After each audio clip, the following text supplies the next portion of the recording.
So it is time for Weekend Wellbeing on the Weekend Wind Down Show. I'm Nathan Thomas here with Karen Ferguson from the Maven Club. Hi, Karen. How are you doing?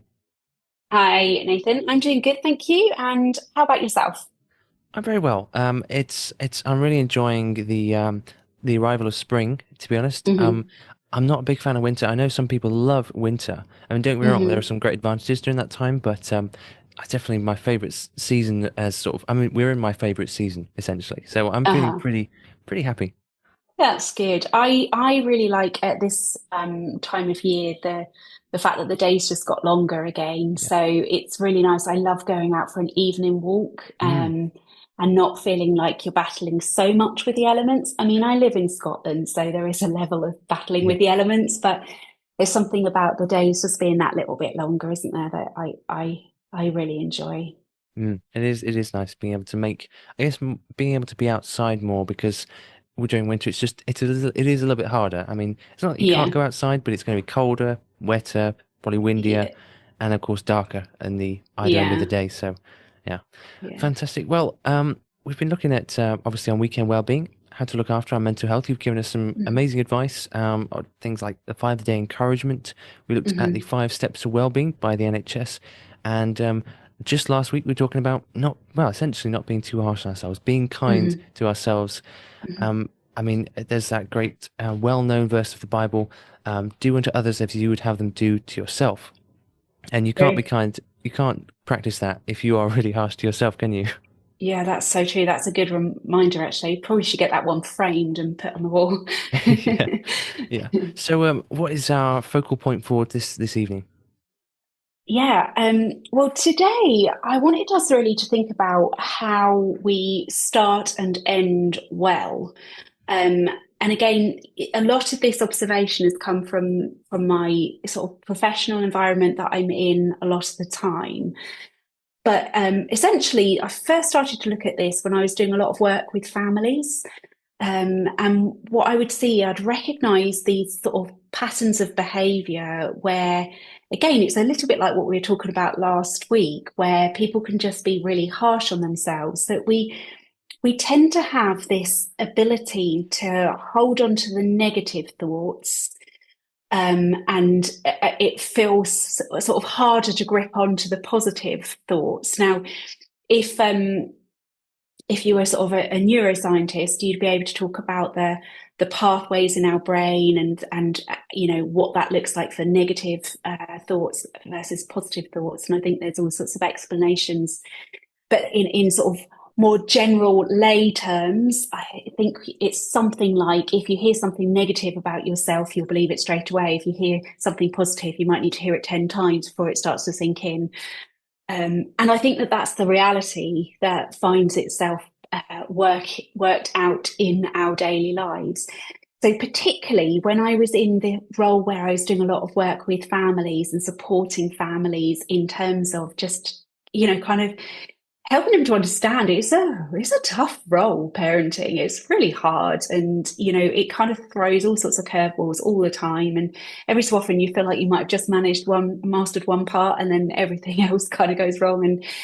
And what I'd noticed is that parents, particularly, but I think it's all of us in different contexts, were very good at focusing on what they'd done wrong. I think it sort of comes sometimes with parenting. We just sort of feel like we've messed up, or oh my gosh, our child's going to need such therapy for years because what have we done? Or and you're always learning on the job, and you're never quite feeling like you've arrived. And so what I notice with a lot of families is they could be doing 95% of their day fantastic choices, like doing a really good job feeding their kids, you know, helping nurture them, being a great parent, getting them to where they need to go, trying to help to, you know, guide them in life and give them sort of, you know, an idea of how to behave and all of these types of things. But at the end of the day, they'll remember the 5% where they didn't quite handle it how they wish they could, or they'll just be, again, that harsh on themselves. So it's almost like they'll cling on to the 5% and neglect the 95%. And so it led me to think about how do we help break that cycle, because I think, particularly in the world of, raising children, it's a long time. You don't get a break. It keeps going. And even when they reach adulthood, there's just a different version of parenting. It's not the same, it's not as intense, but it's still, you don't suddenly switch off and stop thinking. There's a different way to sort of being a parent when your children are adults. And so I was like, I really wanted people to have an opportunity to almost pause every single day and not to just go down this potentially negative pathway that just feels like you're never going to get this right. It's hard. It's exhausting. I've messed up again. And all this negative thinking.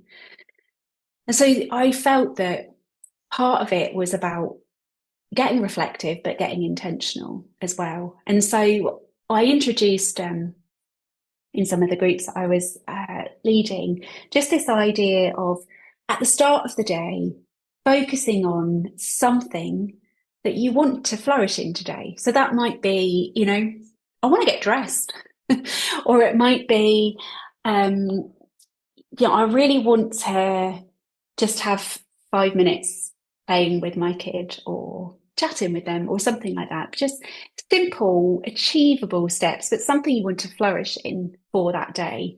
Um, and start that day with a sense of, this is what I'd like to see happen today. I'd love to flourish in this today.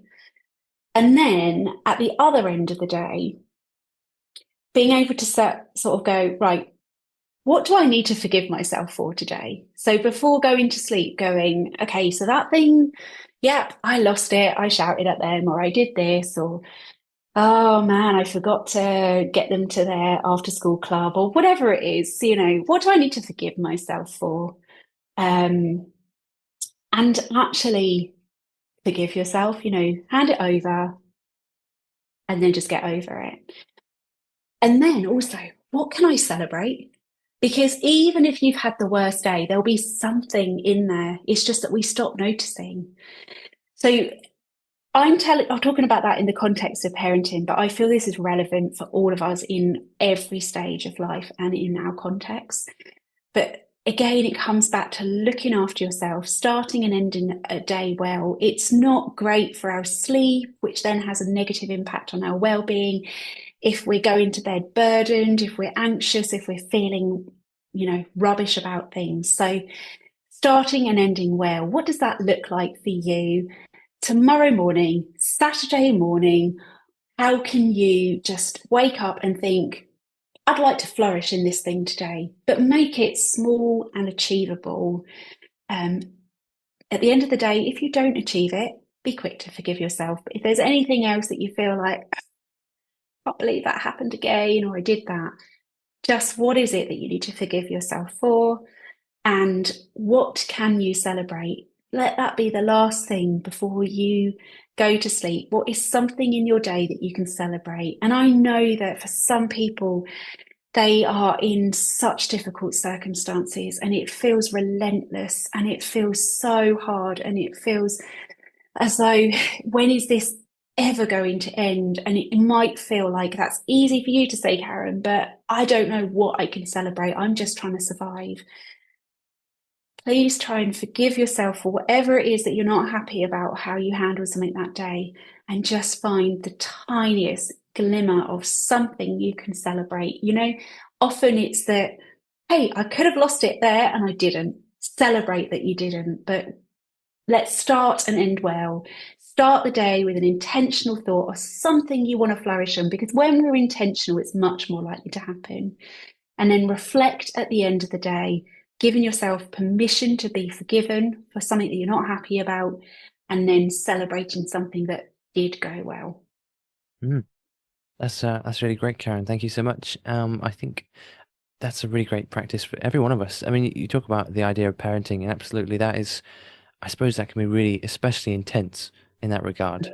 But every one of us, we're gonna go through different situations, and we're gonna think, I didn't do that very well. I wish I could have done that better. But like you say, actually, sometimes it's the small things, the small successes. If you got through a day and nothing particularly calamitous took place, maybe that's a success because if Celebrate. you, yeah, like you say, sometimes we can't necessarily measure our success very easily because we Mhm. think, well, I can't see where I succeeded. But actually, well, for example, the children all ate breakfast, lunch, and dinner. They all had 3 meals Yeah, today, and that's awesome. yet nobody got hurt. Yeah. Something simple like that. I mean, we don't necessarily think of that as a success, but actually, we underestimate sometimes the influence, the effect that we've had in just the small Yeah. things we do. Yeah. We dealt with this little problem here, or we helped that person there. We made somebody's life easier in this regard, or actually, we didn't do that to an exemplary standard, but we did get it done. We got this job Yeah. done. We got this task Yeah. finished on time, and maybe that's enough. And because sometimes we Absolutely. set rather high expectations for ourselves, don't we? Yeah. Yeah. It goes back to what we were talking about. Was it last week about being kind to Mm, ourselves?